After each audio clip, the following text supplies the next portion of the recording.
സംസ്ഥാന chief secretary A ജയതിലകിനെതിരെ കോടതിയലക്ഷ്യ നടപടി. ജയതിലകിനെ കൂടാതെ 4 IAS ഉദ്യോഗസ്ഥർക്കെതിരെയും കോടതിയലക്ഷ്യ നടപടി സ്വീകരിച്ച് ഹൈക്കോടതി. ചീഫ് സെക്രട്ടറി ഉൾപ്പെടെ ഉദ്യോഗസ്ഥർക്ക് ഹൈക്കോടതി നോട്ടീസ് അയച്ചു. കാർഷിക പ്രോത്സാഹന ഫണ്ട് അടയ്ക്കാത്തതിലാണ് നടപടി. സെക്രട്ടറി എ ജയതിലകിനെ കൂടാതെ 4 IAS ഉദ്യോഗസ്ഥർക്കെതിരെയാണ് ഹൈക്കോടതി കോടതിയലക്ഷ്യ നടപടി സ്വീകരിച്ചുകൊണ്ട് നോട്ടീസ് അയച്ചത്. കാർഷിക പ്രോത്സാഹന ഫണ്ടിലേക്ക് തുക അടയ്ക്കാത്തതിലാണ് കോടതിയലക്ഷ്യ നടപടി.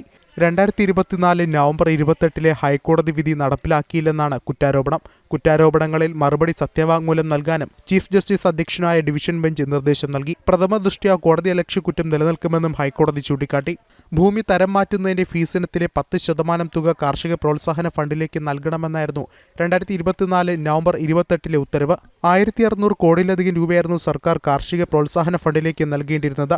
എന്നാൽ ഉത്തരവ് പാലിക്കാൻ സർക്കാരിനായില്ല. ആദ്യം 25% 3 മാസത്തിനകം ബാക്കി തുകയും നൽകണം. വാർഷിക ഓഡിറ്റും പ്രസിദ്ധീകരിക്കണമെന്നായിരുന്നു ഹൈക്കോടതി നിർദ്ദേശം. ഈ ഹൈക്കോടതി ഉത്തരവ് നടപ്പായില്ലെന്ന് ചൂണ്ടിക്കാട്ടി തൃശൂർ സ്വദേശി TN മുകുന്ദൻ നൽകിയ കോടതിയലക്ഷ്യ ഹർജിയിലാണ് ഇപ്പോൾ നടപടി ഉണ്ടായിട്ടുള്ളത്.